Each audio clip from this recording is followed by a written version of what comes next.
हरिओम. आपण काल पृथ्वी तत्वाची वैशिष्ट्ये आपण बघत होतो. त्याच्यामध्ये आपण सुरुवातीचं बघितलं होतं, की उष्णतेचं संतुलन राखलं जातं. त्याच्यात आपण बघितलं होतं, की शरीरावरती योगी लोक राख किंवा धूळ लावतात आणि त्याच्यामुळे थंडी किंवा अ, उष्णतेपासून, उन्हापासून त्यांचं संरक्षण होतं. दुसरं बघितलं होतं, चुंबकीय गुणधर्म बघितला होता आपण. जसं आपण बघितलं, की पृथ्वी हा चुंबक आहे आणि अ, तेच गुणधर्म मातीमध्ये उतरलेले असतात. म्हणजे पृथ्वी तत्वाचे ते गुणधर्म आहे ते आणि त्याच्यामुळे आतून खेचून काढण्याचा जो गुण आहे, तर तो त्याच्यामध्ये अ, उतरल्या मातीमध्ये असतो. तर आता हा शोषून काढणं चा गुण असतो. त्याच्यामुळे काय होतं, पुढचा शोषक गुणधर्म. तर आपण माती ओली करून आपण जर लावली कुठे, तर काय होतं, तर समजा आपण मधमाशी वगैरे चावली, तर तुम्ही बघितलं असेल, की पूर्वीच्या काळी तुळशी जवळची माती लावली जायची किंवा शेतातली माती पटकन लावली जाते, हो की नाही? तर ते का बरं लावलं जातं? तर ज्यावेळेला दंश होतो, त्यावेळेला ते एक विषारी पदार्थ तो प्राणी आपल्या त्वचेमध्ये सोडतो आणि त्याच्यामुळे तिथे गांधी उठते किंवा झोंबतं अशा प्रकारचं होतं. तर लगेच त्या ठिकाणी साप, विंचू किंवा काही किडे चावले, तर तुम्ही माती लावली, तर ते काय होतं शोषून घेण्याचा गुणधर्म असल्यामुळे ते जे काही त्यांनी सोडलेलं असतं आपल्या स्किनमध्ये, त्वचेमध्ये, तर ते द्रव्य, विषारी द्रव्य खेचून घेतलं जातं. हं. तर आपण शोषक गुणधर्म हा बघितला. पुढचा गुणधर्म आहे की विरघळण्याचा गुणधर्म. त्याच्यामध्ये आपण बघितलं उत्सर्जनाला मदत, विरघळण्याचा जो गुणधर्म आहे, तर मडपॅक आतड्यांमधली विष्ठा सोडवते आणि उत्सर्जनाला मदत करते. हे गळू उघडण्यास आणि जमा झालेला पू बाहेर टाकण्यास मदत करते आणि जखमेच्या उपचार प्रक्रियेस वेगवान बनवते. आता अ, मडपॅक जो आहे, जो चिखल बनवलेला असतो, तर तो आपण पोटावरती जर लावला, म्हणजे आपण वरून लावतो. पण वरून जरी लावला तरी त्याचं जो गुणधर्म आहे त्याच्यामुळे काय होतं आतमध्ये, मोठ्या आतड्याच्या आतमध्ये आपण काल बघितलं, की मोठं आतडं काय करतं, उत्सर्जनाला मदत करतं. म्हणजे आपण खाऊन-पिऊन जो चोथा नको असलेला भाग जो पुढे जातो, तर बऱ्याच वेळेला काही जणांचा काय होतो, तो आतड्याला चिकटून बसतो. म्हणजे आपल्या बेसिनमधला नळ खालचा जो नळ म्हणजे खालचा जो पाईप असतो, तर त्याच्यामध्ये कशी घाण जमा होते. हळू रोज कुठेतरी चिकटून बसतं आणि नंतर मग केव्हा तरी ते इतकं चोकअप होतं, की पाणीच जात नाही ते. बरोबर आहे की नाही? तर आपल्याही आतड्यामध्ये म्हणजे सगळ्यांच्याच नाही, पण बऱ्याच जणांच्या आतड्यांमध्ये आतमध्ये त्या गुठळ्या चिकटून बसतात आणि मग ते पुढे बाकीचा नेहमी खातो आपण ते पुढे जात नाही आणि चोथा आणि मग त्याच्यामुळे त्यांना पोटात दुखतं किंवा मलावरोध होतो अशा प्रकारे. तर हा मडपॅक जर तुम्ही लावला, तर ती विष्ठा आतड्यापासून जे आतमध्ये जे चिकटलेलं ते सुटतं आणि ते प्रवाही बनतं. हां आणि मग हळू ते अ, मोठ्या म्हणजे आपण संडासवाटे आपण ते बाहेर टाकू शकतो. आता तसंच काय होतं, तर एखादा गळू झाला असेल आणि गळवाला सुद्धा बघा कोणी कणकेचं पोटीस लावतं, कोणी पानांचं पोटीस लावतं. तसं हे मातीचं सुद्धा लावलं ना तुम्ही, तर तो आतमधला जो पू जमा झालेला असतो गळूच्या आतमध्ये, तर तो खेचून घेतला जातो. बाहेर टाकायला मदत होते आणि पटकन ती उपचार प्रक्रिया होते. हं. मॅडम मुंगी चावली किंवा रांजणवाडी किंवा तोंडावर जे फोड येतात त्याच्यावरती पण हा इलाज आहे ना?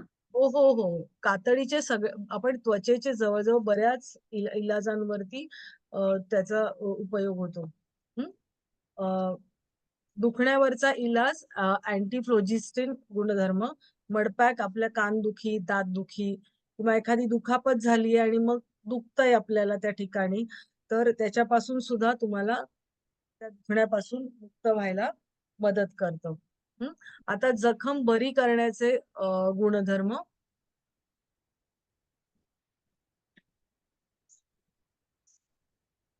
नियमितपणे मडपॅक बदलल्याने अ, मोठे आणि स्त्राव होणारे गळू देखील बरे होतात. हं. म्हणजे मडपॅक जर आपण रेग्युलर लावलं आणि समजा छोटा गळू आहे तर गोष्ट वेगळी पण मोठा जर गळू झालेला असेल, तर मॅडम गळू म्हणजे काय मला समजलं नाही गळू. गळू म्हणजे एखाद्या ठिकाणी छोटी असते ती पोळी येते बरोबर, मोठा झाला की तो फोड होतो आणि त्याचा आतून सुद्धा त्याला कोणी गंड म्हणतात. आतून असं पोळीचं तोंड असतं. एखादी पोळी झाली तर त्याचं तोंड बाहेरून असतं. पण बेंड आहे ना असं. गळू असतं त्याचं तोंड आतून असतं आणि असं मोठंच्या मोठं टेंगुळल्यासारखं बाहेर येतं ते त्वचेतून आणि त्याच्यामध्ये पस असतो. म्हणजे पोळी बाहेरून पिवळी दिसते की नाही, तर ही तुम्हाला आतून झालेली असते आणि तो मोठं असतं. हं. म्हणजे त्याचं तोंड तुम्हाला दिसत नाही बऱ्याच वेळेला आणि मग ते त्याला ते कधी-कधी एक पोळी असते आतून म्हणजे ती असते किंवा मोठं ते होत जातं. मग ते मोठं इतकं होतं आणि इतकं दुखतं ते. मग ते जे आतमध्ये जो पस फॉर्मेशन होतं, पिवळा-पिवळा पू तयार होतो. पण मग ते फुटायला पाहिजे किंवा लवकर त्याच्यातून बाहेर पडायला पाहिजे, तर ते माती तुम्ही लावली, तर ते लवकर तो पू एकत्र करून तो बाहेर काढण्याची जी क्रिया असते ना, शोषून घेऊन बाहेर काढणं, त्याच्यामुळे ते लवकर ते फुटतं आणि ते लवकर त्याच्यातून त्या माणसाला रिलीफ मिळतो, बरं वाटतं. नाहीतर ते बरेच दिवस घेतं. मोठी पोळी म्हणूया आपण त्याला, मोठं येतं ते. अ, एखाद्या एखाद्या माणसाला डोक्याला लागल्यावर कसं टेंगूळ येतं की नाही, तशा प्रकारची ती गळूती कुठेही होतो शरीरावरती तुम्हाला. म्हणजे असं काही नाही तोंडावरच होईल. कुठेही होऊ शकतं ते शरीरावरती. हं. आता ते मोठं जरी गळू आणि आपण म्हटलं की स्त्राव होणार म्हणजे आता हे न फुटलेलं आहे.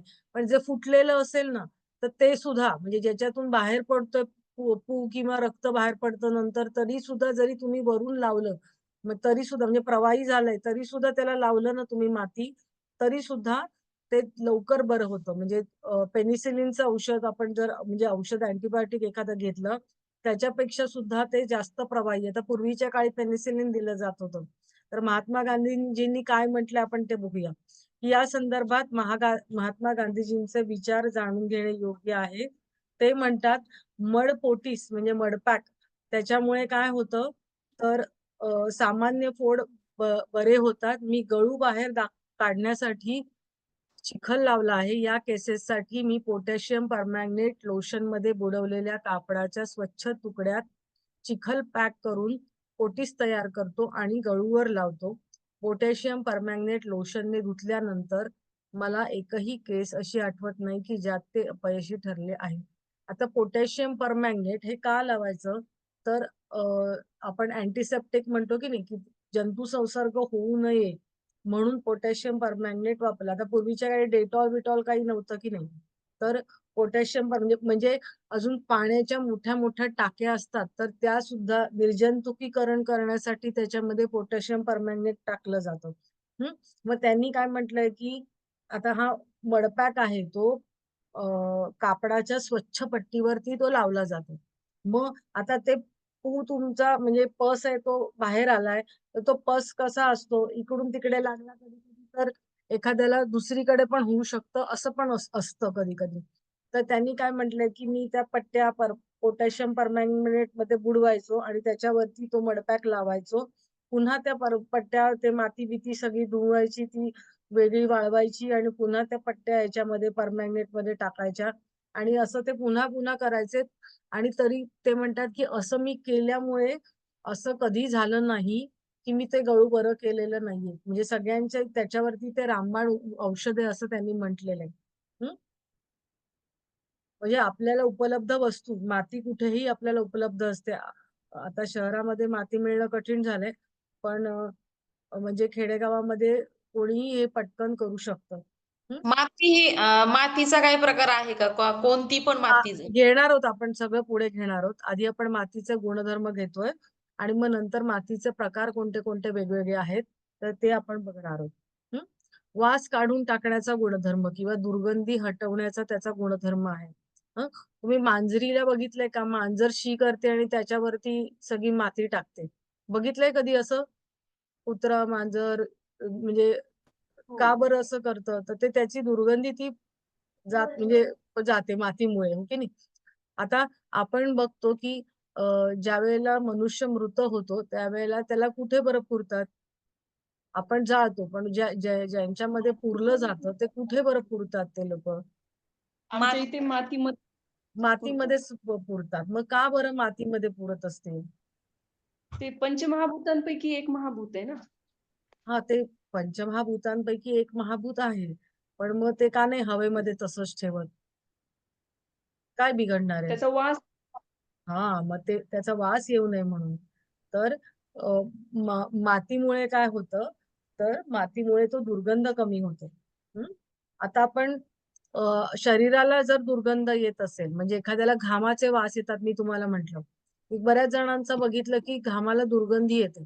आता घामाला वास येतोच, पण काही काहींच्या घामाला इतका वास येतो की म्हणजे आपल्याला शेजारून तो माणूस गेला तरी त्याचा त्या घामाचा वास आपल्याला येतो. इतकं त्यांच्या घामाला वास येतो. कारण त्यांचं शरीरामध्ये जे पचन किंवा काय ज्या क्रिया आहेत ना, त्या व्यवस्थित होत नसतात ऍक्च्युली.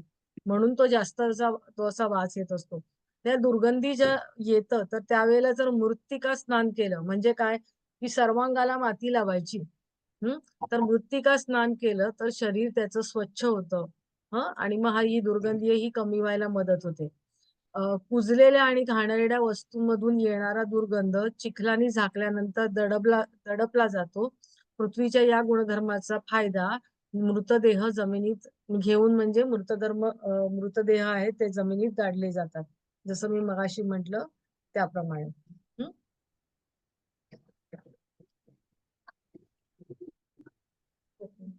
रक्ताभिसरणात संतुलन राखण्याचा गुणधर्म. ओटीपोटाच्या खालच्या भागामध्ये, म्हणजे बेंबीच्या खालचा जो भाग आहे तो ओटीपोटाचा भाग असतो.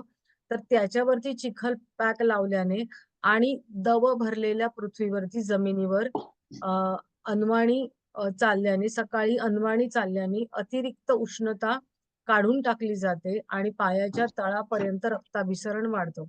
बऱ्याच वेळेला तुम्ही बघितलं असेल की चष्मा जाण्यासाठी किंवा डोळ्यांना थंड वाटण्यासाठी किंवा शरीरातली उष्णता कमी होण्यासाठी सकाळी सकाळी म्हणजे गवतावरून चालायला करून सांगतात, घ्यायचं का? हिरवळीवरून चालायला सांगतात. आता सकाळी हं? काय असतं, काय म्हणतात सुवर्णाताई? नाही नाही, सॉरी हा, ओके. माझ्याकडे. तर सकाळी सकाळी गवतावरून चालायला सांगतात. का बरं? तर सकाळी सकाळी त्या गवतावरती दवबिंदू पडलेले असतात आणि त्याच्यामुळे काय होतं, तर आपल्या पूर्ण शरीरातली उष्णता आहे तर ती कमी होते. म्हणजे स्पर्श आपला पायांचा होतो त्यांना, बरोबर, पण तरी सुद्धा आपल्या पूर्ण शरीराची, म्हणजे माती ती शोषून घेते आपल्या पूर्ण उष्णता. कफ वात पित्ताचे संतुलन राखणे पुढचा गुणधर्म आहे. आयुर्वेदानुसार आपले आरोग्य त्रिदोष म्हणजे काय, कफ वात पित्त यांना त्रि म्हणजे तीन दोष हे सांगितलेले आहेत. दोष म्हणजे वाईट अर्थाने नाही आहेत हे, त्यांना दोष असं म्हटलं जातं आणि ते चांगलेच असतात. समप्रमाणामध्ये शरीरात असले तर आपलं आरोग्य चांगलं असतं आणि त्यांचं प्रमाण बिघडलं तर मात्र आपलं आरोग्य बिघडतं. तर त्याच्यावरती, ते योग्य असण्यावरती आपलं आरोग्य अवलंबून असतं. आता उदाहरणार्थ आपल्या शरीरातील वायू, पित्त आणि कफ हे 3 दोष आहेत. तर पेल्विक प्रदेश म्हणजे कमरेचा जो भाग आहे त्याच्यावरती जर मडपॅक लावला तर जास्तीचे वायू शोषले जातात. ते अतिरिक्त पित्त आणि कफामुळे निर्माण झालेले विष, म्हणजे आपण जे विजातीय पदार्थ म्हणतो त्याला ते विष म्हटलंय. तर मी ते मुद्दामून वेगवेगळे शब्द वापरलेत. त्याचा अर्थ विष म्हणजे आपण अगदी सापाचं विष किंवा असं म्हणतो ते घेऊ नका. कारण इथे निसर्गोपचाराच्या पुस्तकांमध्ये असे वेगवेगळे शब्द वापरलेले असतात. टॉक्झिन्स वापरलेले असतात, विजातीय पदार्थ वापरलेले असतात, विष हा पदार्थ असा शब्द वापरलेला असतो. तर हे जे वातपित्त कफ, म्हणजे पित्त आणि कफामुळे जे तयार झालेले विजातीय घटक आहेत तर ते शोषून घेतले जातात आणि ह्या त्रिदोषांमधलं संतुलन, बॅलन्स राखण्याचं काम हे पुन्हा केलं जातं. आता पुढचा गुणधर्म आहे जीवनसत्व आणि खनिज सत्वांचा स्त्रोत. अनेक जीवनसत्व आणि खनिज क्षार पृथ्वी मातेच्या गर्भात निर्जीव अवस्थेत पडलेले असतात. म्हणजे आपण माती जर घेतली तर आपण मातीमध्ये ते स्त्रोत, म्हणजे मातीमध्ये जीवनसत्व आणि खनिज आहे, पण आपण ते डायरेक्ट आपण घेऊ शकतो का? माती खाणार आहोत का आपण? नाही ना. मग मग ते मातीतले आपल्याला मिळणार कसे? तर ह्या मातीतून ते जातात कुठे? फळं भाज्या यांच्यामध्ये, आणि मग आपण फळं आणि भाज्या खातो किंवा म्हणजे जे वनस्पतींची मुळं आहे ते शोषून घेतात मातीतून फळांमार्फत किंवा पालेभाज्यांमार्फत आणि आपण ते कंझ्युम करतो. आलं लक्षात? आता निर्मितीचा गुणधर्म. मडपॅक अतिरिक्त द्रव शोषून घेतो. पेल्विक म्हणजे कमरेचा पेल्विक गर्डल म्हणजे कमरेचा जो भाग आहे ना, कमरेचं हाड त्याला म्हटलं जातं. तर त्या ठिकाणी जर तुम्ही कमरेच्या भागावरती मडपॅक लावला तर शौचाची वारंवारता आणि जास्त तरलता म्हणजे लूज मोशन्स होतात आहेत आणि अ, सारखं जायला लागतंय. तर ते आपल्याला गती आहे, सारखं जायला लागतं शौचाला तर ते कमी व्हायला मदत होते. म्हणजे हे पृथ्वी तत्वाचे आपल्याला मातीचे गुणधर्म कोणते आहेत हा प्रश्न आला आहे. वेगवेगळे गुणधर्म सांगता येतील. कारण ह्या गुणधर्मांचा वापर करून म्हणजे तो घेऊनच आपण त्याची थेरपी पुढे करणार असतो. आता पृथ्वी तत्वाचा वापर आपण कसा तर त्याच्याबद्दल घेऊया. मड थेरपी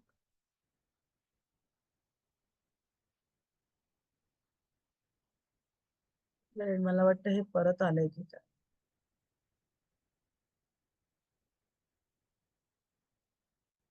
मड थेरपी हा नवीन शोध नाही. प्राचीन काळात भारतीयांना त्याच्या व्यापक उपचार प्रभावांची चांगली जाणीव होती. ग्रीक देखील उपचारांची मड थेरपीचा पूर्णपणे म्हणजे त्याचा वापर करत होते. येशू ख्रिस्ताला देखील चिखलाच्या म्हणजे त्याचा उपचार केला जातो ह्या परिणामाची पूर्ण जाणीव होती. म्हणजे कसं आपण वेगवेगळ्या देशांमध्ये आपल्याच देशामध्ये आहे का हे नाही तर वेगवेगळ्या देशांमध्ये हे केलं जात होतं आणि त्यांचे जे ग्रंथ किंवा पुस्तकांमध्ये कुठे लिहिलेलं आहे त्याच्यातून आपल्याला त्याचे पुरावे मिळतात आणि त्यावरून आपल्याला कळतं की वेगवेगळ्या देशांमध्ये ही मड थेरपी किंवा आपण माती चिकित्सा, मृत्तिका चिकित्सा काही म्हणजे याला काही म्हटलं जातं. मृत्तिका म्हणजे सुद्धा मातीच. तर ती केली जात होती. 18व्या शतकामध्ये एमॅन्युअल फाल्के या जर्मन धर्मगुरूने मड थेरपीचा पुनर्शोध लावला. इथे पुनर्शोध लावला म्हटलंय. कारण का पूर्वीच्या काळी केलं जातच होतं, पण त्याला पुन्हा चिकित्सा म्हणून वापरलं जाणं, तर तो त्यांनी प्रचार केला. आणि नंतर त्यांनी मड थेरपी आणखी विकसित केली आणि निसर्गोपचारकांमार्फत लोकप्रिय केली गेली. आता त्याच्यामध्ये कोण प्रमुख कोणीही लोकप्रिय केली तर फादर निप, ॲडॉल्फ जस्ट, डॉक्टर केलॉग आणि महात्मा गांधी. भारतामध्ये जर विचार केला तर महात्मा गांधींनी त्याचा प्रसार खूप केला. पृथ्वीवर झोपणं, जमिनीवर अनवाणी पायी चालणं, मातीचं घर बांधणं, मातीचं बांध बांधणं इत्यादी सर्वच क्षेत्रामध्ये पृथ्वी तत्वाचा उपयोग मानवाकडून जवळजवळ सर्वच क्षेत्रामध्ये केला जातो. म्हणजे पृथ्वी तत्वाचा वापर आपण असं वेगवेगळ्या प्रकारे करतच असतो. आपल्याकडे बघितलं तर म्हणजे देशावरती आताच्या काळामध्ये सगळेच सिमेंटची घरं बांधतात. पण पूर्वीच्या काळी देशावरची घरं ही मातीची बांधली जात होती. बरोबर धाब्याची घरं असायची आणि मातीची घरं असायची. का बरं? तर तिथे उष्णता ही जास्त असते आणि त्या उष्णता शोषून घेण्याचा गुण असतो. थंडावा निर्माण केला जातो आणि म्हणून मातीच्या घरांमध्ये तुम्ही जर गेलं तर बघा थंड वाटतं.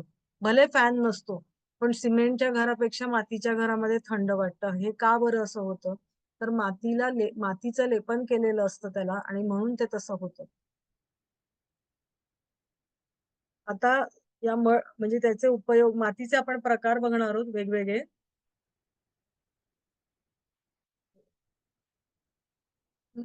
मातीचे मला सांगा तुम्हाला कोणते कोणते प्रकार माहिती आहेत? तुम्हाला कोणते कोणते प्रकार माहिती आहेत? मला मॅडम तो मी आता जे सांगितलं ना की फोड आले तर त्याच्यावरती ते गळूच तो एक प्रकार माहिती होता कारण तो माझ्या बाबांनी माझ्यावरती केला होता.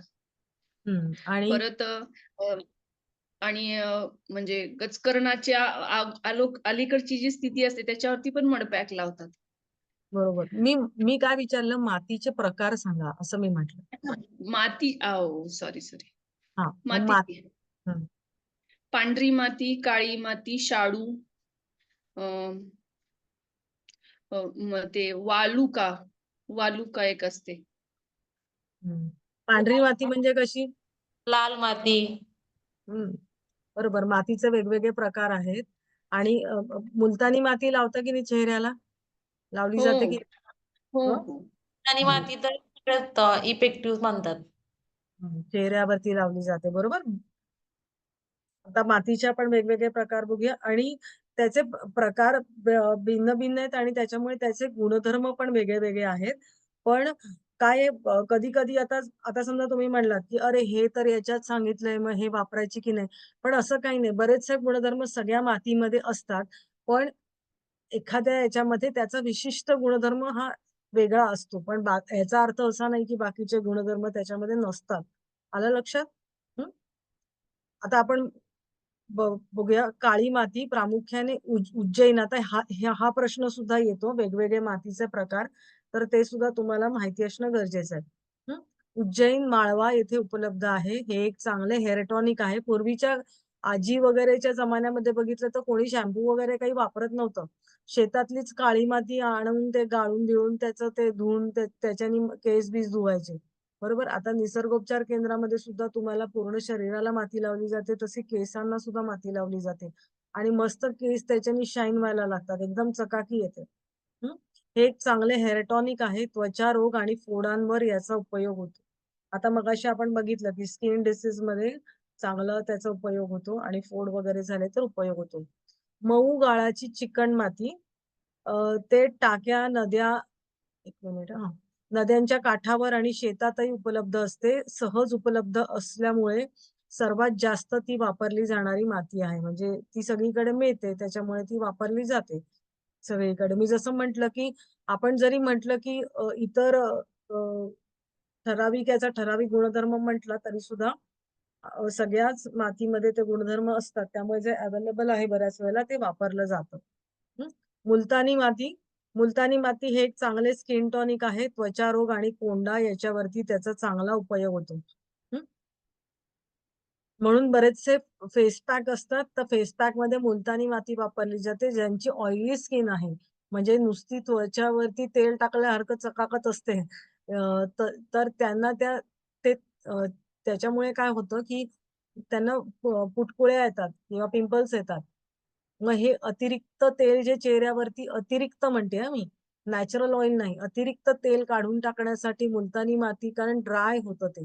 नंतर माती लावल्यानंतर खूप ड्रायनेस येतो. तर ज्यांची ऑइली स्किन आहे तर त्याच्यावरती ते जास्त इफेक्टिव्ह आहे. ड्राय स्किनवाल्यांनी लावलं तर अजून तटतटायला लागतं आणि मग नंतर तुम्हाला क्रीम वगैरे लावायला लागतं. हं. दिमक किंवा वाळवी ज्याला म्हटली जाते किंवा टर्माइट हिलॉक असं म्हटलं जातं. म्हणजे वाळवीचे मोठे-मोठे डोंगरच असतात. हं.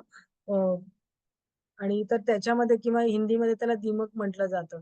तर ती वाळवी तिच्यात म्हणजे ती काय करते तर अ, पूर्ण म्हणजे 8 ते 10 फूट माती आणतात ते आणि त्या लाळेतून त्यांचं जे मिश्रण बनतं ना, त्याच्यामुळे ती अ, माती जी असते ती क्षारीय म्हणजे अल्कलाईन बनते. म्हणजे आपण ॲसिड आणि अल्कली म्हणतो की नाही, तर तसं अल्कलीला क्षार सुद्धा म्हणतात. तर ते क्षारीय बनते का? तर ते जे वाळवीचा किडा असतो, त्याची जी लाळ असते ती त्या मातीमध्ये मिसळते आणि त्याच्यामुळे ती क्षारीय बनते आणि मग त्याचा उपयोग कसा होतो? तर आम्लपित्तामुळे जे काही आजार होतात, तर त्याच्यावरती ते उपयुक्त आहे. ती क्षारीय म्हणजे त्याची जे म म डोंगर काय म्हणूया वाळूचे म्हणजे ते डोंगर तयार झालेले असतात ना यांचे अ, त्याच्यामुळे वाळवीचे जे डोंगर तयार झालेले असतात, त्याची जर माती आपण वापरली तर ती उपयुक्त ठरते. हं. किंवा वाहते फोड आहेत, डिस्चार्ज म्हणजे ते वाहते फोड आहे तो फुटलाय आणि मग त्याच्यावरती सुद्धा ही उपयुक्त ठरते. डोंगराच्या बाजूची माती ही माती शुद्ध आणि उपयुक्त द्रव्यांनी समृद्ध असते. आता का बरं म्हटलंय, की ती उपयुक्त रासायनिक द्रव्यांनी समृद्ध असते? का बरं म्हटलं असेल असं?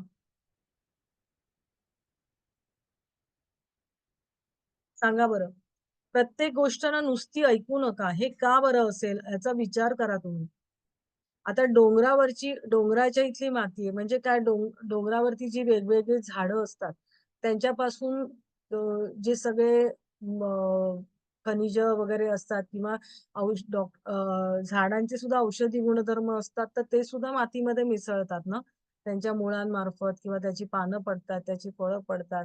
तर अशा प्रकारे ते सगळे गुणधर्म त्याच्यामध्ये येतात. केमिकल सगळे त्याच्यात मिक्स होतात त्या त्या तिथे-तिथे जे काही झाडं झुडपं असतात किंवा तिथली जे मातीमध्ये जे काही मिसळलेलं असतं त्याच्यामुळे. हं. तर ही जी माती असते डोंगराच्या बाजूची माती, तर त्याच्यामध्ये नैसर्गिकपणे थंड गुणधर्म आहे आणि त्यामुळे ती खूप उपयुक्त असते. तर कुठे असते ती? तर हिमालयाचे खोरं आहे, विंध्य पर्वत प्रदेश आहे किंवा उत्तर प्रदेश, चुनारचा जो प्रदेश आहे, तर तिथे ही माती आढळते. हं. लाल माती. आता लाल माती ही गोड वासाची माती आहे. सांधेदुखी आणि मज्जातंतूंचा कमकुवतपणा याच्यामध्ये ती उपयुक्त आहे. अ, वालुकामय माती म्हणजे वाळू असलेली माती, तर ही माती विहिरी खोदताना बाहेर पडते. जमिनीच्या खालच्या भागातून ती बाहेर पडत असल्यामुळे ती अत्यंत शुद्ध असते आणि त्यामुळे ती उपयुक्त असते. कारण का विहीर खोल, खोल, खोल खणली जाते. जमिनीच्या बराच आत गेलं जातं आणि तिथून ती माती निघते. कारण का वरच्या थरांमध्ये आपण जर बघितलं, तर बरंचसं आपण जे काही वापरलेल्या गोष्टी टाकतो किंवा तशा पडलेल्या असतात किंवा झाडं-झुड म्हणजे तर ती आत अगदी गर्भापर्यंत आपण पाणी लागेस तोपर्यंत खणलं जातं आणि त्यामुळे ती माती अत्यंत शुद्ध असते आणि त्यामुळे ती उपयुक्त ठरते. गंगेच्या खोऱ्यातलं पाणी. गंगेचे पाणी हिमालय पर्वतरांगांमधली माती आणते, की जे नैसर्गिक औषधी वनस्पतींनी युक्त आणि समृद्ध आहे. म्हणूनच ते चैतन्य आणि उपचार गुणधर्माने परिपूर्ण आहे. तुम्ही जर बघितलं, की बऱ्याच जणांकडे गंगेची पाणी पण असतं ठेवलेलं. ते पाणी इतकं शुद्ध असतं ते खराब होत नाही. हं. ते का बरं खराब होत नाही? तर हे असेच गुणधर्म त्या पाण्यामध्ये असतात. आणि तसंच गंगेच्या ठिकाणी जे काही खोऱ्यांमध्ये जी काही माती असते, तर ती अशाच प्रकारे त्या औषधी वनस्पती असतात, तर त्याच्यातही ती समृद्ध झालेली असते आणि म्हणून ती वेगवेगळ्या अ, उपचार पद्धतींमध्ये वापरली जाते. आता हे सगळ्यांना वेगवेगळे मातीचे प्रकार समजलेले आहेत. मातीचे प्रकार सगळ्यांना हो. समजलेले आहेत. हां. कारण हो, आपण हो, हो. पुढे-पुढे जातोय, पण मागचं समजलं नसेल, तर काही उपयोग नाहीये. कुठलीही गोष्ट समजून घ्या, की तुम्हाला लिहायला बरं पडेल. हं. आपण आता मातीचे वेगवेगळे प्रकार, गुणधर्म बघितले, मातीचे प्रकार बघितले. आता मडपॅक तो कसा केला जातो किंवा ते आपण बघणार आहोत. हं. आता मातीची गुणवत्ता. आपण वर जे काही आपण बघितलं, चर्चा केली, तर त्याच्या प्रमाणे आपल्याला ती माती वापरली जाऊ शकते. पण आपल्याला नॉर्मली सगळी शेतामध्ये जी माती मिळते तीच आपण वापरतो. आता ती कशी घ्यायची वगैरे ते पण आपण आता बघणार आहोत. हं.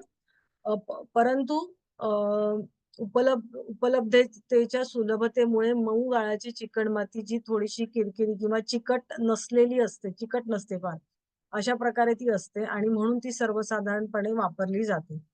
खते घातलेली माती कधीही वापरू नये. हं, आपण जर शेतातली माती आणतो, काळी माती आणली समजा, हं, तर आपण काय करतो शेतामध्ये तण असतं, हो की नाही? आपण निंदणी करतो, त्यावेळेला काय करतो, त्याच्यातलं तण-बीण सगळं ढेकळांमधलं काढतो. पण मग वरचा जो थर असतो, आपण गेल्या वर्षीच्या खतांना पिकांना आपण रासायनिक खतं पण वापरली, नैसर्गिक वापरली असेल तर काही नाही, पण रासायनिक खतं-बितं पण वापरलेली असतात, हो की नाही? किंवा पेस्टिसाइड वगैरे वापरलेलं असतं, ते सगळं मातीमध्येच जातं. तर मग आपण जर वरच्या थरातली माती घेतली, तर ते सगळं पुन्हा आपण अप्लाय करू आपल्या शरीरावरती. तर ज्या वरच्या थरातली माती आहे, ती आपण घ्यायची नसते. आणि ही अशी माती जिथे खतं घातलेली असतात, अशी माती शक्यतो वापरायचीच नाही. हं. माती किमान 2 फूट खाली घ्यावी. म्हणजे काय, की ती जी माती आहे, त्यात 2 फूट खाली जावं आणि तो खड्डा खणावा आणि त्याच्या खालीची जी माती आहे, ती तुम्ही घ्यायची आहे. वरच्या थरातली माती घ्यायची नाही. मग आता ती सुद्धा माती आणल्यानंतर काय करायचं? तर त्याच्यामध्ये मोठे-मोठे खडे काय असतील, तर तुम्ही ढेकळं असतील तर फोडू शकता. पण खडे की दगड किंवा काय असतील, गवताची कणं असतील किंवा इतर काही आपल्याला सापडलं त्याच्यामध्ये, तर ते सगळं आधी ती अ, का का काढून टाकायचंय. म्हणजे मोठं-मोठं जे आहे ते काढून टाकायचंय. मग काय करायचं, तर ती माती त्याच्यासाठी आधी ती चांगली फोडायची, ती उन्हामध्ये वाळवायची. कारण का सूर्यप्रकाशामध्ये आपण ती जर ठेवली, तर त्याच्यामध्ये जी काही जंतू-बिंतू असतात किंवा काही असतं ते सगळं मरून जातं किंवा अशुद्धी असते ती निघून जाते आणि मग बारीक चाळणीतून ती चाळायची आणि मग ती आपण वापरायची. आता हे कळलंय का माती कशी घ्यायची ते? कोण सांगेल बरं एकदा? कारण हे गरजेचं आहे. माती कशी घ्यायची? कुठली घ्यायची? कोणीतरी सांगा बरं पटकन. 2 फूट खालची घ्यायची आहे हं. आणि ती घरी आणल्याच्या नंतर त्याला वाळवून, चाळून 40 दिवसानंतर त्याचा उपयोग करायचा. ती चाळायची आणि ती त्याच्यातले सगळे जे काही घाण आहे ती काढून टाकायची त्याच्यातून, बरोबर? आणि मग हो. ते बरं बरं ती कुठल्या कुठून आणायची ती? खतं घातलेली माती असेल तर ती हो वापरायची ना. नाही. हां, ते हां. महत्वाचं आहे, की ज्या हो. शेतामध्ये खतं-बितं घातलेली मग असतात त्यासाठीच आपण 2 फूट खालची घेतोय ना माती. हो, पण जिथे वारंवार खतं वापरली जातात ना मोठ्या प्रमाणामध्ये, तर ते खालच्या थरामध्ये सुद्धा जातात ती खतं. आता काही-काही जण वारंवार नाही वापरत किंवा आवश्यकतेनुसार आताच्या काळामध्ये तर आवश्यकतेनुसार किंवा अ, हल्ली नैसर्गिक शेती करण्याकडे कल वाढलाय. पण आपण जिथे जास्त प्रमाणात वापरलं जातं ना, तिथली नाही घ्यायची. हे एवढं लक्षात ठेवायचं. हं. माती आता आता ते आपण माती आणली, चाळून ती बारीक केली. आता त्याच्यानंतर आता पुढे आपण काय करणार आहोत, ती भिजवायची कशी? तर ते आपण बघणार आहोत. तर ही माती जी आहे म्हणजे काय, की ॲक्चुअल जो चिखल किंवा मड तयार करतो, तो आपण कसा करायचा? हं. तर ती 4 तास पाण्यामध्ये भिजत ठेवायची. आता हे पाण्याचं प्रमाण कसं असायचं, की 4 तासानंतर तुम्हाला ती माती वापरायची. तर 4 तासानंतर सुद्धा वापराल त्यावेळेला ती ओलसर असली पाहिजे आणि ती कशी लोण्याचा गोळा कसा मऊ असतो, तशी ती राहिली पाहिजे. म्हणजे एवढं पाणी तुम्ही आधी घालायचं. आता हे अंदाजानेच आपल्याला एकदा तुम्ही करून बघितलं, की तुम्हाला अंदाज येईल, की किती पाणी टाकायचं कारण प्रत्येक ठिकाणची माती ही वेगळी असते. हं. तर म्हणजे आपल्याला नंतर 4 तासानंतर वापरायची तर 4 तासानंतर वापरू ती माती कशी असायला पाहिजे, तर लोण्याच्या गोळ्यासारखी मऊ असेल अशी असली पाहिजे. आणि त्या अनुषंगाने आपण आधी पाणी त्याच्यामध्ये टाकायचं. पाण्यात मिसळताना त्याला हाताने स्पर्श करू नये. आपली उष्णता त्याच्यामध्ये जाऊ शकते, बरोबर? म्हणजे त्याला स्पर्श नाही करायचा तर काय करायचंय? लाकडी चमच्याने आपण त्याला ढवळायचं. हं. मग त्याला भांडं काय? तर मातीच्या भांड्यात किंवा स्टेनलेस स्टीलच्या भांड्यामध्ये चिखल भिजवावा, पण प्लास्टिकच्या टबामध्ये कधीही तो भिजवू नये. हं. म्हणजे आपण एखादं घमेली किंवा असं काही घेतलं किंवा अ, माती आता मातीचं मडकं काय प्रत्येकाकडेच असतं मातीचं भांडं असं नाही. पण स्टेनलेस स्टीलचं भांडं असेल किंवा एखादा घमेली वगैरे असेल, तर त्याच्यामध्ये आपण ते भिजवू शकतो. हं. आता हे आपल्याला इथपर्यंत माती कशी घ्यायची, चिखल कसा करायचा, म्हणजे आता तुम्हाला स्टेप बाय स्टेप तुम्ही लक्षात ठेवायचंय, की आधी माती कशी घ्यायची हे बघितलं. मग त्याच्यानंतर त्याचा आपण तो चिखल कसा करणार आहोत ते आपण बघितलं. मग आता तो चिखल आपल्याला वापरायचा आहे. मग तो वापरायचा आहे म्हणजे उत्तर लिहिताना पण कशा स्टेप्स आपण लक्षात ठेवायच्या हे तुम्ही बघायचं हं. मग तो आता वापरायचा आहे. मग तो वापरताना तुम्ही कशी पट्टी घ्यायची, ती कशी असली पाहिजे, किती लांब, किती रुंद किंवा काय ते आपण लिहिणार आहोत. हं. आता जाड कापडावरती 1 इंच जाड ओला चिखल पसरायचा. म्हणजे जी काही तो लोण्यासारखा मऊ गोळा आपण बनवलाय, तर तो 1 इंच जाड पसरवायचा. तर ते नंतर 1 इंच प्रभावी भागापेक्षा लांबी आणि म्हणजे हे कापड जे आहे, तर आता तुम्हाला समजा एखाद्या भागावरती तुम्हाला ते ठेवायचंय. हं. तर जो भाग आहे त्याच्यापेक्षा तो कापड थोडंसं मोठं असेल आणि त्याच्यावरती आपण 1 इंच जाडसर असं आपण त्याच्यावरती ठेवणार आहोत. हं. हे कापड हळुवारपणे उचलायचंय आणि ज्या भागावरती ठेवायचंय, तर त्या भागावरती ठेवायचंय. हं. आणि त्याचा आता ते कापड आपण ठेवणार आहोत, तर तो भाग आपल्या कसं ठेवायचं? तर हळुवारपणे जो प्रभावित भाग म्हणजे काय, की जिथे जिथे काही स्किनचा प्रॉब्लेम झालाय किंवा काय झालंय, तर त्याला प्रभावित भाग असं म्हटलं जातं, की जिथे काही प्रॉब्लेम झालाय तो भाग. त्याच्यावर अशा प्रकारे ठेवायचं, की बाधित भाग चिखलाच्या थेट संपर्कात येईल आणि कापड वरच्या बाजूला ठेवावं. म्हणजे बऱ्याच वेळेला बघा गृहिणी वडे वगैरे करतात किंवा काय, तर ते असे थापतात कापडावरती आणि मग ते असं टाकतात. हो की नाही? म्हणजे पापड वगैरे करतात किंवा काय बनवतात त्यावेळेला तर ते असं उलटं टाकतात. तर तसं ते कापडावरती घ्यायचं आणि मग ते नंतर कापडावरती जिथे बाधित भाग आहे त्याच्यावरती ते तसं टाकायचं, की त्या संपर्कामध्ये येईल. हं. आता हे कळलंय ना प्रत्येकाला? म्हणजे थालीपीठासारखं, थालीपीठ जसं अगदी, आपण अगदी, अगदी, अगदी, अगदी. म्हणजे कारण का तुम्ही ते असं केलंत, की ते त्या संपर्कामध्ये येणार आहे. हं. अ, आणि काही-काही वेळेला काही-काही ठिकाणी ना असं पण केलं जातं, म्हणजे आता ही कॉमन पद्धत आहे. पण काही-काही ठिकाणी पातळ आपण काय म्हणतो बँडेज बांधतो की नाही? बँडेज बांधतो तशा पट्ट्या पण ते वापरतात. मलमलचा कपडा, नाही, मलमलच्या नाही, मलमल कपड्यावर. नाही. मलमल नाही. बँडेज बांधतात बघा, हाताला पट्टी बांधतात. हां, हां, हां. डॉक्टर लोकं. तर ती कशी हं. जाळीची असते ना, तर काही ठिकाणी असं पण करतात, की ती ठेवतात म्हणजे उचलायला बरं पडतं. म्हणजे ती भोकं बरीच असतात ना त्याला. त्याच्यातून मातीचा हां. थेट संपर्क होऊ शकतो ना.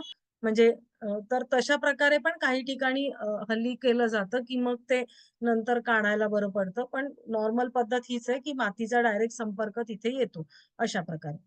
पण कोणी कसं म्हणजे मी वेगळे प्रकार बघितले, तर तुम्हाला ते सांगते, की असं कुठेतरी काही जण असं पण करतात. मडपॅक वापरण्याची पद्धत आणि कालावधी जलद परिणामासाठी आता तो गरम शेक घेतल्यानंतर मडपॅक लावणे चांगले. आता हे ताप असेल तर हे असंच म्हणजे गरम शेक वगैरे किंवा हे असं मडपॅक ते लावायचं नाही. हं. मडपॅक खुल्या हवेमध्ये लावू नये. म्हणजे बाहेर उघड्यावरती आपण म्हणतो ना, तसं त्या रुग्णाला ठेवायचं नाहीये. थंड हवामानात रुग्णाला योग्य कपडे घालावेत आणि उघड्या भागावरती गरम मडपॅक लावायचा. म्हणजे थंडी असेल तर काय करायचं? मडपॅकचा कालावधी 15 मिनिटे ते 30 मिनिटे असावा. म्हणजे ते शोषून घेण्याची प्रक्रिया असते, तर ती तेवढ्या वेळामध्ये असते. आता ही कधी-कधी कमी जास्त पण होते. पण अंदाजाने 15 ते 30 मिनिटे कालावधी असतो. कधी-कधी मडपॅक काढल्यानंतर रुग्णांना खाज सुटते. अशा वेळी ओल्या कापडाने चिखल साफ केल्यानंतर प्रभावित भाग कोरड्या टॉवेलने घासून घ्यायचा. पुढील प्रकरणांमध्ये म्हणजे कोल्ड मळपॅक म्हणजे थंड 3 ते 4 वेळा लावावा. म्हणजे प्रत्येक वेळी ताजा मळपॅक वापरावा आणि प्रत्येक वेळेचा कालावधी हा 15 मिनिटं असावा. आता अ, हे बऱ्याच म्हणजे नेहमी असं सांगितलं जातं, की ताजा मळपॅक प्रत्येक वेळेला करायचा. प्रत्येक रुग्णाचा. तीच माती पुन्हा वापरायची नाही. पण काही ठिकाणी आणि जिथे अ, म्हणजे पस फॉर्मेशन झालंय, जखम उघडी आहे, स्किनचे प्रॉब्लेम आहे, तिथे तर तीच माती पुन्हा कधीच वापरू नये. पण काही ठिकाणी ती माती उन्हामध्ये ठेवून, ती गरम करून किंवा अशा प्रकारे वापरली जाते. म्हणजे महात्मा गांधीजींनी असे प्रयोग केलेले आहेत, की तीच माती त्यांनी पुन्हा वापरलेली आहे. आणि जसं मगाशी म्हणलं, की पोटॅशियम परमँगनेटमध्ये त्या पट्ट्या ठेवल्या आणि ते पुन्हा वापरली आहे. पण असंच सांगितलं जातं, एवढं त्याच्यामागे कष्ट कोणी घेत नाही पेशंटच्या मागे. त्यामुळे ती प्रत्येक वेळेला वेगळी वापरली तर ते हायजीनच्या दृष्टीने बरं पडतं. म्हणून हे असं सांगितलं जातं. हं. आता हा कालावधी 15 मिनिटं असावा प्रत्येक वेळेचा. जास्त ताप, आगीने जळणे, शरीराच्या कोणत्याही भागात जळजळ होणे, विंचू चावणे, विषारी अ, उकळणं किंवा लघवीची समस्या असेल, लघवी गरम झाली असेल. म्हणजे बघा लघवी तुंबली. तुम्हाला कधी माहितीये का लघवी तुंबली तर काय करतात? लहान मुलांना बऱ्याच वेळेला लघवीची जळजळ होते किंवा उन्हाळ्यांमध्ये होते बऱ्याच वेळेला. तर काय केलं जातं? नाही माहिती आहे मॅडम. थंड पाण्यामध्ये लहान मुलांना बसवतात माहितीये?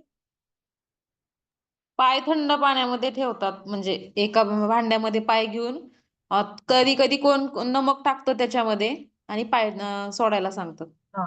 नाही जर तुमची शरीराची जळजळ होत असेल, उष्णता असेल, तर पाय पाण्यामध्ये बुडवतात किंवा ज्यांना लघवीची जळजळ होते, तर त्यावेळेला म्हणजे अक्षरशः म्हणजे टबमध्ये किंवा आता तुमच्याकडे मोठं घमेलं असेल, तर त्याच्यामध्ये तुम्ही आपला युरिनचा भाग ओपन करून त्याच्यामध्ये जर बसलं, तर तुमची जी उष्णता आहे ती इतक्या पटकन निघून जाते आणि लघवीची जळजळ आहे ती तुमची कमी होते. म्हणजे हे तर अगदी त्याच्यावरचं त्वरित म्हणजे लगेचचा इफेक्ट तुम्हाला त्याच्याने येतो. पाण्याचा उपयोग केला जातो. जर किंवा तुमची लघवी तुंबली असेल, तर तुमचा ओटीपोटाचा भाग आहे त्याच्यावरती मातीपट्टी लावली ना, तर तुमची ती लघवीची जळजळ त्या ठिकाणी कमी होते आणि तुम्हाला बरं वाटायला लागतं. म्हणजे हे वरचे जे सगळे प्रकार आहेत ना, तर तुम्ही हा मडपॅक त्या ठिकाणी लावला ना, तर तुम्हाला लगेच तुम्हाला त्याच्यामध्ये फरक पडतो. म्हणजे जळजळ होते आहे किंवा हा पण एक प्रकार करतात. चुना चुना बेंबीमध्ये लावायला सांगतात म्हणजे असं. ओके. हो का? हे मला माहीत नव्हतं. म्हणजे मी प्रथम ऐकलं. त्याचा पण म्हणजे चांगला रिझल्ट आहे. म्हणजे मी बऱ्याच वेळेस हे केलेलं. ओके. म्हणजे नुसताच चुना लावायचा का? हा चुना घ्यायचा आणि म्हणजे बेंबीच्या भागाला ओला करून लावायचा. ओके, मग त्याच्याने काय होतं?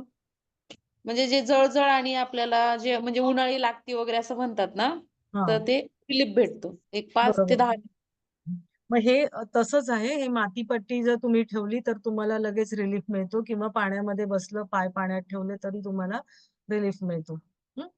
आता खबरदारी काय घ्यायची आहे, की आता कुठलीही आपण गोष्ट करतो तर त्याच्यासाठी कोणाला करायची, कोणाला नाही करायची, किंवा त्या करताना काय प्रिकॉशन घ्यायची हे आपल्याला करण्याच्या आधी माहिती असलं पाहिजे प्रत्येकाला. तर आपला पेल्विक जो प्रदेश आहे म्हणजे कमरेचा कटी प्रदेश आहे, तर तो, किंवा छातीचा भाग आहे, किंवा पाठीवरती मडपॅक जेवणाच्या 2 तास आधी किंवा जेवणानंतर 3 तासांनी ते तुम्ही लावायचं. हं. जेवणाच्या 2 तास आधी किंवा जेवणाच्या नंतर 3 तासांनी. कारण पचनाची क्रिया घडत असते की नाही, त्याच्यामध्ये सगळं प्रॉब्लेम येऊ शकतो. तर जेवण झाल्यानंतर मग 3 तासांनी करायचंय. आणि शक्यतो हे आता जर ज्यांना सर्वांगाला माती लेपन करायचं असेल, तर त्यांनी तर सकाळी किंवा म्हणजे संध्याकाळी असं केलं तर जास्त सूर्य वाढतो त्यावेळेला केलं तर जास्त चांगलं पडतं सकाळी. शरीराच्या इतर कोणत्याही भागावर मडपॅक ठेवण्याच्या 1 तास आधी किंवा जेवणानंतर 1 तास लावता येतो. बहुतेक निसर्गोपचारक सल्ला देतात, की एकदा वापरलेला चिखल पुन्हा वापरू नये, कारण ते शरीरातील विष शोषून घेतात. परंतु महात्मा गांधी म्हणतात, की उन्हात किंवा विस्तवावर वाळवल्यानंतर आणि चाळणी करून ते पुन्हा पुन्हा वापरता येते. जसं मी म्हटलं, जसं उन्हामध्ये ती माती पसरवून ठेवायची, किंवा आपण आगीवरती म्हणजे आपण कढई ती भाजायची आणि मग ती चाळायची आणि तर ती पुन्हा तुम्ही वापरू शकतो, कारण का त्याचं ते विष निघून जातं असं ते म्हणतात. वर वर्णन केल्याप्रमाणे पुन्हा पुन्हा त्याच मातीपासून बनलेले मड पोटीस कमी प्रभावी आहे असे मला वाटत नाही, असं महात्मा गांधीजी म्हणतात. त्यांनी हे असे प्रयोग अनेक वेळा केलेले आहेत आणि ते तितकेच प्रभावी झालेत प्रयोग असं ते म्हणतात. हं. थरथरणाऱ्या तापाच्या बाबतीत मडपॅक देऊ नये. म्हणजे की तुम्हाला खूप अंग थरथरून आलंय असा जर ताप असेल, तर मडपॅक द्यायचा नाही. त्याऐवजी रुग्णाला गरम पाणी प्यायला द्यावं आणि साध्या पाण्याने एनिमा घेऊ द्यायचा. म्हणजे असं जर असेल तर मडपॅक आपण लावायचा नाहीये.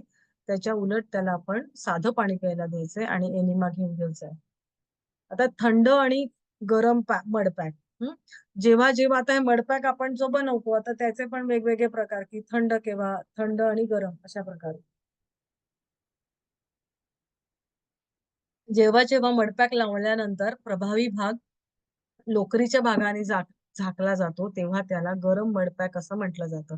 म्हणजे लोकरीच्या कपड्याने झाकलेले मडपॅक शरीरांतर्गत उष्णता शोषून घेतल्यानंतर काही वेळा कोरडे होतात. जेव्हा मडपॅक कोणत्याही आवरणाशिवाय किंवा पातळ ओल्या कापडाने झाकले जातात, तेव्हा त्याला थंड मडपॅक म्हणतात. म्हणजे तुम्ही मातीचा पॅक लावला आणि वरून जर तुम्ही लोकरीचं म्हणजे ब्लँकेट वगैरे असं ठेवलं जातं, कंबळ ठेवलं जातं, तर त्यावेळेला त्याला उष्ण मडपॅक म्हणतात, गरम मडपॅक म्हणतात. आणि ज्यावेळेला पातळ फडकं किंवा ओल्या कापडाने झाकलं जातं किंवा ते तसंच उघडं ठेवलं जातं, त्यावेळेला त्याला थंड मडपॅक म्हणतात. आता चिखल स्नान हे एका विशेष म्हणजे एखाद्या रूममध्ये दिलं जातं आणि जेथे रुग्ण स्वतःला सूर्यप्रकाशात आणू शकतो. म्हणजे मडबाथचा कालावधी 45 ते 60 मिनिटे असतो. बसलेल्या किंवा पडलेल्या स्थितीत रुग्णाला चिखल लावला जाऊ शकतो. ते डोळे, कान आणि नाकाची छिद्रे वगळता शरीराच्या प्रत्येक भागाला लावलं जातं. पूर्ण असा टबामध्ये मातीचा चिखल असतो आणि तो पूर्ण शरीराला लावला जातो. अगदी केसांपासून तर म्हणजे स्नानच म्हटलेलं आहे त्याला. त्यामुळे पूर्ण अंगाला तो लावला जातो. हं. आता त्याचे फायदे काय? तर अ, मडबात आणि तुमचे पिरियड असतील, तर पिरियडच्या वेळेला हे लावलं जात नाही. अशा वेळेला फक्त जर अगदी लावायचं झालं एखाद्या स्त्रीला तर म्हणजे हात आणि कमरेपासून खाली पाय किंवा चेहरा एवढ्याच भागाला लावलं जातं. अंगाला मध्ये लावलं जात नाही. फायदे मडबात परिघापर्यंत मोठ्या प्रमाणात रक्त वाहून रक्ताभिसरण प्रणालीला चैतन्य देते आणि म्हणून मडबात टिश्यूज म्हणजे उती काल बघितलं, साफ आणि मजबूत करण्यासाठी उपयुक्त आहे. सोरायसिस, ल्युकोडर्मा म्हणजे आपली कातडी पांढरी होते, यासह सर्व त्वचेच्या रोगांसाठी हे केलं जातं. कुष्ठरोग, अर्टिकारिया म्हणजे वेगवेगळे त्वचा रोग आहेत. तर त्याच्यासाठी अ, चिखल स्नान हे अत्यंत उपयुक्त पडतं. कारण आपण स्नान करतो म्हणजे पूर्ण शरीराला ते लावलं जातं आणि त्याच्यामुळे या त्वचेतून ते सगळे अनावश्यक घटक हे खेचले जातात आणि काय होतं तर रक्ताभिसरण पूर्ण शरीरामध्येच रक्ताभिसरण चांगल्या प्रकारे व्हायला लागतं आणि रक्ताभिसरण चांगलं झालं तर प्रत्येक ऑर्गनला रक्त योग्य प्रमाणात, योग्य वेळी त्याचा पुरवठा चांगला होऊ शकतो आणि आपली तब्येत ही नेहमी चांगली राहते. आता सावधगिरी काय बरं बाळगायची आहे?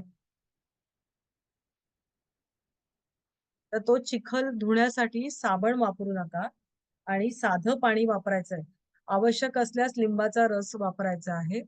जेवण घेण्याच्या 2 तास आधी किंवा जेवण घेतल्यानंतर 3 तासांनी मडबात घ्यायचा आहे. म्हणजे हे प्रत्येक वेळेला आपल्याला लक्षात ठेवायचं आहे, की जेवायच्या आधी 2 तास किंवा जेवण घेतल्यानंतर 3 तासांनी मडबात घ्यायचा आहे. आपण आता हे पुढचं खड्ड्यातलं नेक्स्ट याला बघूया, कारण आता लगेचच काही ते होणार नाहीये 2 मिनिटामध्ये. बरं 1 मिनिट. मला एक तुम्हाला सगळ्यांना